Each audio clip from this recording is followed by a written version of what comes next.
That's the new single Wilson Pickett's got out, Don't Let the Green Grass Fool You. Before that, Ben E. King, When You Love Someone. And before the Project Place thing that Andy did, Emerson, Lake and Palmer, Lucky Man, Simon and Garfunkel, Richard Curry, and then Forevermore, 8 o'clock and All's Well. If, let's see, if you've read the last issue or the current issue of Rolling Stone, there's some interesting points that they bring out about songs that are not actually originally Beatles songs. We'll be getting into one of those in just a second. Audiolab announces the sale that people have been asking about for 8 years. For the first time, Audiolab's brand new KLH compact music systems are available for up to $50 off their regular price. The famous Model 20, which sells for $400, and at that price is considered one of the best values in a system, is now only $349.95. Another system from Audiolab, the KLH-24, was regularly $320 and is now only $279.95. It's not unusual that Audiolab KLH compacts are rated the very best, because KLH invented the compact system. Both the Model 20 and the Model 24 use Garrard automatic record changers with Synchrolab motors for accurate speed, stability, and come with Pickering diamond cartridges.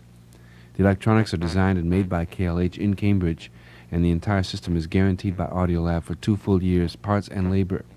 Audiolab's KLHs are on sale at all 3 Audiolab stores, 16 Elliott Street in Harvard Square, 215 Newbury Street in Back Bay, and 1645 Beacon Street in the Woburn section of Newton. Audiolab. You know, sitting around, it's like I've really had a rough time. I'm not crying or anything. In fact, I'm laughing. But I just want to share something with you, okay? All right, since I've been on the air at 10 o'clock, I've had a really hard time getting, like a show together the way I'd like to.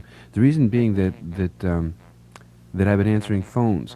Now, we have a choice here, the choice being to answer phones or not to answer phones when there's no one else here to help us do that. And if we choose to answer the phones, what happens is,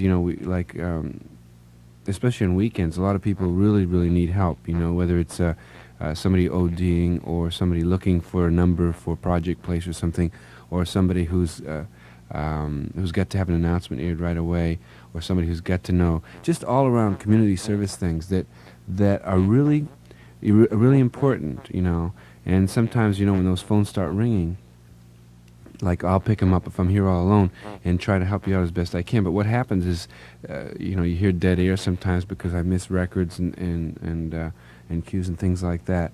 And it's really, like some people here choose not to answer phones and therefore making the show better, which means that thousands of people get taken care of all at one time.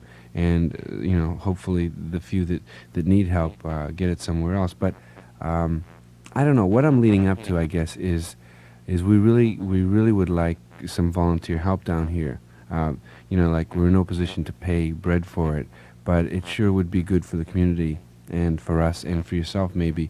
If you could just, if you have extra time at night, especially early in the morning, like between 7 and 9.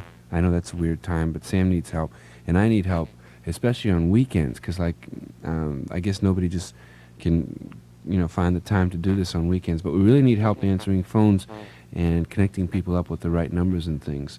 And it would really be appreciated. So if you'd like to do that, please get in touch with us at 482-6410.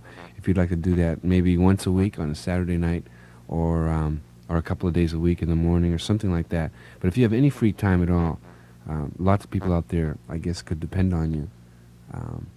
We'd really like it. Okay, 482-6410. Here's a song.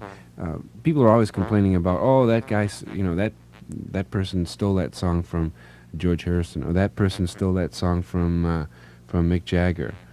Well, here's one that George Harrison borrowed. $1 billion oil pipeline in Alaska. The New Jersey Republican statement follows an Interior Department recommendation that the 800-mile pipeline be permitted to cross federal lands. The department report concluded that the need for oil outweighed damages the pipeline would do to the environment. But Senator Case said Congress should review all the facts and make the final decisions. The attorney for two priests and a former priest indicted by a federal grand jury on bomb kidnap charges failed to raise bail for their release today. The men will be released into the custody of Baltimore's Lawrence Cardinal Sheehan if 10% of their $25,000 bail can be raised. Clay Shaw goes on trial Monday in New Orleans. Clay Shaw is charged with lying to the jury which acquitted him of conspiracy in the assassination of President John F. Kennedy.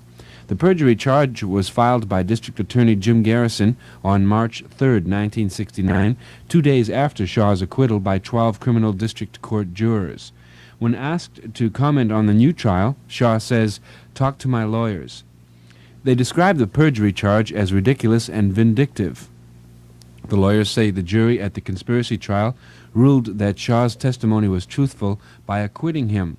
Garrison, meanwhile, issued written statements vowing to press on with the case, but he seldom talks with newsmen since Shaw's acquittal.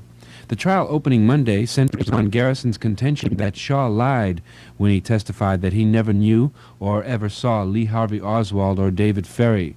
The two men were named by Garrison's probe as co-conspirators. Oswald was shot to death in a Dallas police station. Garrison insisted that the conspiracy to murder Kennedy originated in New Orleans, with Shaw, Oswald, and Ferry hatching the plot in Ferry's apartment.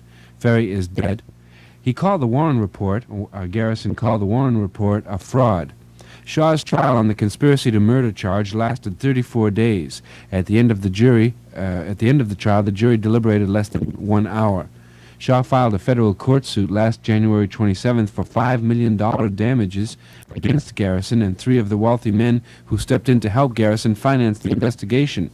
The three stepped in after the district attorney complained that newsmen were checking up on his probe through the public record of his office expenses. No trial date has been set on the damaged suit. The White House announced today that I'm sorry, we'll have more news in just a minute. This is the bear. One of the ultimate trips in life is death. So if you want to dig on that trip early, keep fooling around with speed.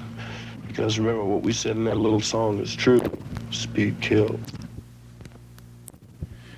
The national television audience for the Super Bowl is expected to be the biggest in sports history tomorrow. More than 500 stations are carrying the game to an anticipated viewing audience of 64 million human beings. The National Broadcasting Company is telecasting the game starting at 2 p.m. Eastern Standard Time tomorrow. NBC will be using 11 color cameras, 58 production and engineering personnel, 2.5 miles of camera cable, 150 tons of assorted gear, including 3.5 miles of audio cable. The National Football League is receiving $2,750,000 from NBC for the rights to the telecast.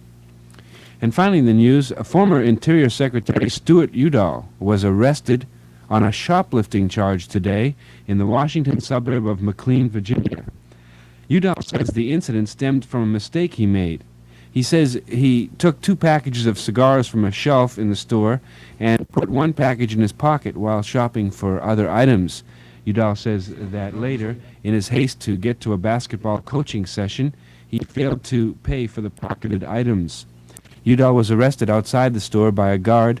Lieutenant G.T. McNabb of the McLean Police Department says Udall was taken before a justice of the peace and released on his personal recognizance. The lieutenant says the charge of concealment of merchandise is a misdemeanor. Udall says he's trying to contact store officials to explain the circumstances. That's the news. I'm Laughing Goose. Be here until 2.